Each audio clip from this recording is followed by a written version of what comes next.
नमस्कार, मैं हूं दीक्षा और आप देख रहे हैं टॉप 9 न्यूज। टॉप 9 न्यूज में आज मैं फिर हाजिर हूं आपके सामने लेकर देश और दुनिया की 9 बड़ी खबरें। तो चलिए सबसे पहले रुख करूंगी देश की ओर। संसद के बजट सत्र का बुधवार को आखिरी दिन है। वैसे बता दें कि जीएसटी और लैंड बिल को लेकर पेच अभी भी संसद में फंसा हुआ है। सरकार ने विपक्ष को मनाने की तमाम कोशिशें की, लेकिन विपक्ष किसी भी तरह से मान नहीं पाया है। संसद के बजट सत्र का आज समापन हो रहा है। आपको बता दें, यह सत्र का दूसरा चरण था। बजट सत्र के पहले चरण की शुरुआत 23 फरवरी से हुई थी और उसका समापन 21 मार्च को हुआ था। फिर दूसरा भाग 20 अप्रैल से शुरू हुआ और आज खत्म हो रहा है। वैसे देखा जाए तो यह बजट सत्र कई मायनों में महत्वपूर्ण रहा। इसमें भूमि अधिग्रहण बिल, जीएसटी बिल और किसानों के मुद्दे छाए रहे। वहीं कई बिलों को तो लोकसभा से तो हरी झंडी मिल गई, लेकिन राज्यसभा में केंद्र सरकार की बहुमत न होने के कारण कई अटके रहे। फिलहाल आज राज्यसभा में काले धन से पास कानून पर चर्चा होगी। हालांकि इसे सिर्फ औपचारिक तौर पर सदन में चर्चा के लिए लाया जा रहा है। इसके साथ ही जुवेनाइल जस्टिस बिल और प्रिवेंशन ऑफ करप्शन बिल भी सदन में पेश होने के आसार हैं। बहरहाल देखा जाए तो सत्र का यह दूसरा चरण केंद्र सरकार के लिए फायदेमंद रहा। हालांकि भूमि अधिग्रहण बिल पर अभी भी पेच फंसा हुआ है, लेकिन कहा जाए तो ये सत्र कुल मिलाकर मिला-जुला रहा। नेक्स्ट 9 न्यूज के लिए गायत्री गुप्ता की रिपोर्ट।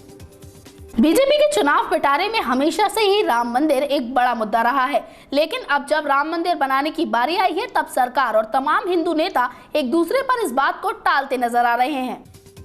अयोध्या में राम मंदिर पर सियासत चलते काफी अरसा हो रहा है, लेकिन अभी तक इसका निदान नहीं निकल पाया। अगर देखा जाए तो भारतीय जनता पार्टी हमेशा से ही मंदिर निर्माण के पक्ष में रही है, इसलिए इस दल को हिंदूवादी पार्टी तक कहा जाता है। इस बात की साफ झलक बीजेपी के चुनावी पिटारे में भी दिखाई दी, जो उसने ठीक लोकसभा चुनावों से पहले कही थी। लेकिन अब जबकि मोदी सरकार को सत्ता पर काबिज हुए 1 साल होने वाला है, तो हिंदूवादी धार्मिक गुरुओं की नजरें अब इसी बात पर आकर टिकी हैं कि आखिर इस पर बीजेपी का क्या रुख है। लेकिन देखा जाए तो इस दौरान मोदी सरकार ने एक बार भी इस मामले का जिक्र नहीं किया। हालांकि अभी हाल ही में गृह मंत्री राजनाथ सिंह ने कहा था कि राज्यसभा में एनडीए के सदस्यों की संख्या कम होने के चलते केंद्र सरकार राम मंदिर पर कोई कानून नहीं बना सकती। इसी पर नाराजगी जाहिर करते हुए हिंदूवादी संगठनों ने बीजेपी को आड़े हाथों लिया।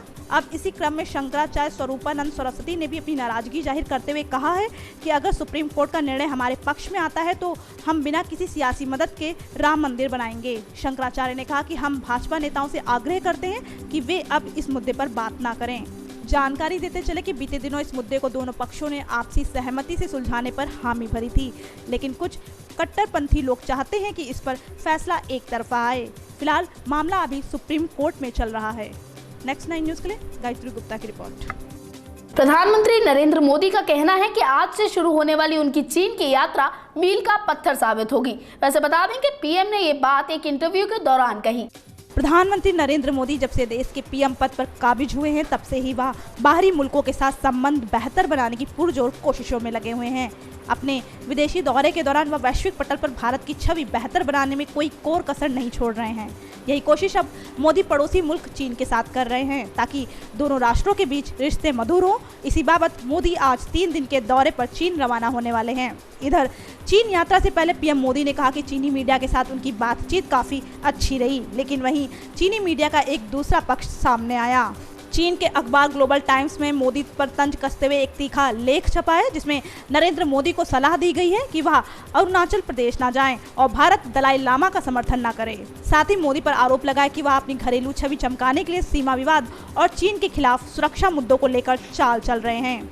हालांकि देखा जाए तो ये बात जग जाहिर है कि भारत और चीन के बीच अरुणाचल प्रदेश को लेकर रशाकसी जारी है, लेकिन भारत को अमरनाथ यात्रा के लिए दूसरे मार्ग पर हामी भरना भी चीन की तरफ से हिंदुस्तान के लिए कारगर कदम है। फिलहाल 14 मई को चीन के राष्ट्रपति शी जिनपिंग और भारत के प्रधानमंत्री नरेंद्र मोदी की तीसरी बार मुलाकात होने वाली है।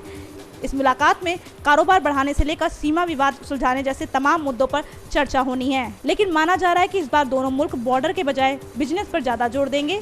सूत्रों की माने तो मोदी चीन से करीब 20 अरब डॉलर के समझौते कर सकते हैं। बहरहाल अब देखना ये होगा कि मोदी की चीन यात्रा से दोनों मुल्कों के संबंध कितने बेहतर होते हैं। तो चलिए अब रुक करूंगी अंतर्राष्ट्रीय खबरों की ओर। नेपाल में जहां लगातार एक के बाद एक भूकंप के झटके महसूस किए जा रहे हैं, वहीं कल देर रात भी भूकंप के 2 झटके महसूस किए गए हैं। पहला झटका जहां 2:07 पर आया, वहीं इसकी तीव्रता रिएक्टर स्केल पर 4.2 मापी गई है। बता दें कि इसका केंद्र इस बार भी काठमांडू रहा।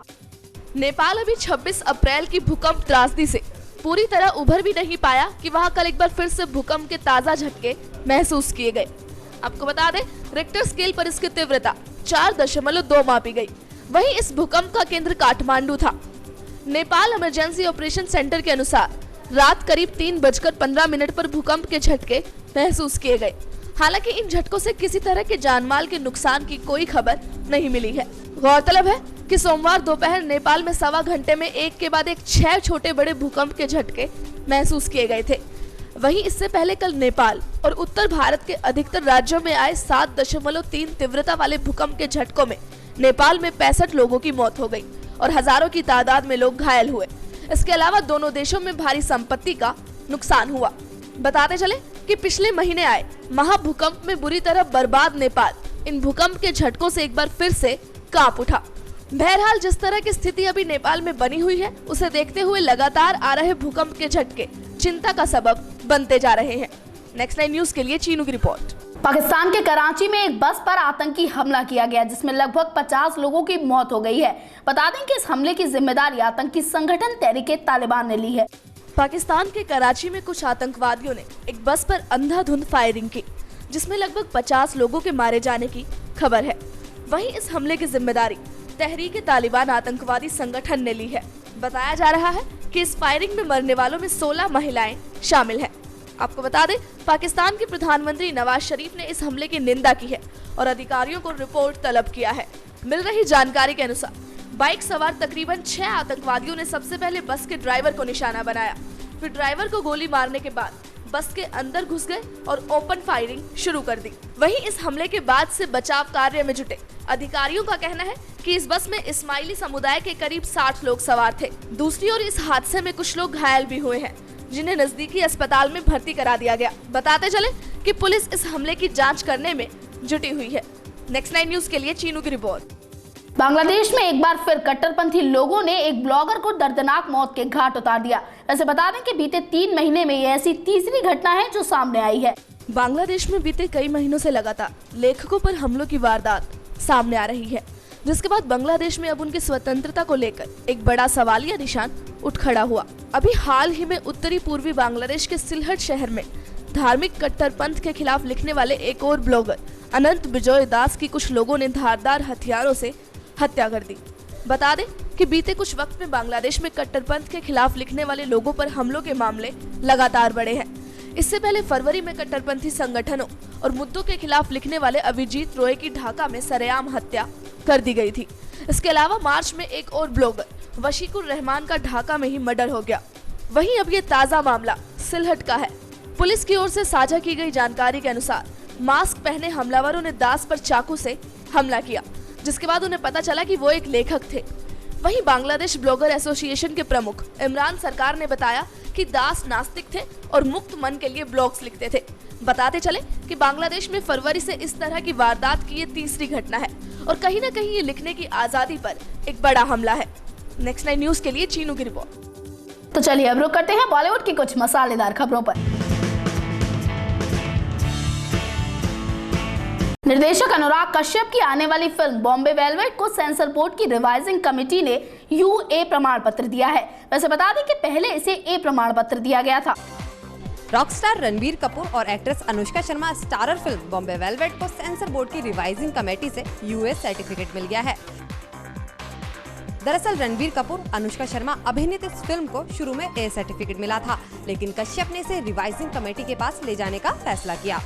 बता दें कि इसके बाद इस फिल्म को हर वर्ग के दर्शक देख सकेंगे, लेकिन 12 साल से कम उम्र के बच्चों के लिए अपने पेरेंट्स के साथ फिल्म देखने जाना कंपलसरी होगा। हालांकि romantic thriller film Bombay velvet 1960 के दशक की बम्बई की पृष्ठभूमि पर आधारित है। वहीं फिल्म में रणबीर एक गुस्सेल युवा प्रेमी जॉनी बलराज की भूमिका निभा रहे हैं और अनुष्का ने जे गायिका रोजी नोरेना का किरदार अदा किया है।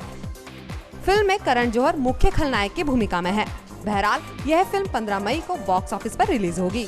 नेक्स्ट 9 न्यूज के लिए पायल गुडियाल की रिपोर्ट। बॉलीवुड एक्टर ऋषि कपूर ने शम्मी कपूर को मरणोपरांत सम्मान देने की बात कही है। वैसे बता दें कि उनकी नाराजगी इस बात पे है कि सरकार ने अब तक उन्हें किसी भी तरह के सम्मान से नहीं नवाजा है। एक्टर ऋषि कपूर ने सरकार से शम्मी कपूर को मरणोपरांत सम्मान देने की मांग की है। दरअसल ऋषि का कहना है कि इंडियन सिनेमा के लिए एक्टर शम्मी कपूर ने भी अपना भरपूर योगदान दिया, जिसके बाद सरकार ने कभी उन्हें किसी सम्मान से नहीं नवाजा। आपको बता दें कि इस वजह से ऋषि कपूर खासे नाराज नजर आ रहे हैं। इसके साथ ही उन्होंने अपनी नाराजगी ट्विटर के जरिए जाहिर की। ऋषि लिखते हैं, मेरी नाराजगी केवल इतनी है कि शम्मी कपूर को उनकी पूरी जिंदगी में सरकार द्वारा कोई सम्मान नहीं दिया गया। उनके निधन के बाद यह महान काम हो सकता था, लेकिन मुझे लगता है मैं शायद ज्यादा लालच कर रहा हूँ। हालांकि ऋषि ने अपने फॉलोअर्स और शम्मी कपूर के चाहने वालों से भी इस बारे में राय मांगी। गौरतलब है कि ऋषि कपूर के छोटे चाचा शशि कपूर को 10 मई को दादा साहेब फाल्के पुरस्कार से सम्मानित किया गया है। कपूर परिवार को तीसरी बार यह पुरस्कार मिला। पहला पुरस्कार शशि कपूर के पिता पृथ्वीराज कपूर को और दूसरा उनके भाई राज कपूर को मिला था। नेक्स्ट 9 न्यूज के लिए पायल गुडियाल की रिपोर्ट। बॉलीवुड के जाने माने निर्देशक उमेश शुक्ला बहुत जल्द ही अपनी फिल्म ऑल इज वेल लेकर आने वाले हैं। बता दें कि इस फिल्म में बॉलीवुड की दबंग girl Sonakshi Sinha item number करती नजर आएंगी। बॉलीवुड की दबंग गर्ल सोनाक्षी सिन्हा अपनी फिल्मों से तो फैंस के दिलों पर खूब राज करती हैं, लेकिन अब सोनाक्षी अपने फैंस को एक और सरप्राइज देने वाली हैं। जी हाँ, अब जल्द ही Sonakshi film all is well में आइटम नंबर करती नजर आएंगी। दरअसल बॉलीवुड के जाने माने निर्देशक उमेश शुक्ला इन दिनों अभिषेक बच्चन, असिन और ऋषि कपूर को लेकर फिल्म ऑल इज वेल बना रहे हैं। इस बीच चर्चा रही कि फिल्म में सोनाक्षी सिन्हा अभिषेक बच्चन के साथ आइटम सॉन्ग करती नजर आएंगी। तो वहीं हाल ही में उमेश शुक्ला ने इस आइटम सॉन्ग के लिए सोनाक्षी को अप्रोच भी किया। हालांकि बात यहीं खत्म नहीं होती, क्योंकि दबंग गर्ल ने भी इस आइटम के लिए हरी झंडी दे दी है। वैसे आपको याद दिला दें कि सोनाक्षी सिन्हा इससे पहले भी उमेश शुक्ला की फिल्म ओ माई गॉड में आइटम नंबर कर चुकी हैं। अब ये देखना दिलचस्प होगा कि ओ माई गॉड की तरह इस नए आइटम सॉन्ग्स को भी सोनाक्षी के फैंस कितना पसंद करते हैं, क्योंकि ये कहना भी गलत नहीं होगा कि सोनाक्षी डांस को लेकर हमेशा ही एक्साइटेड रहती हैं। नेक्स्ट 9 न्यूज रूम से मैं नीतू। तो ये थी आज देश और दुनिया की 9 बड़ी खबरें, लेकिन तमाम बाकी बड़ी खबरों से जुड़े रहने के लिए आप लॉग इन करें www.next9news.com। नमस्कार।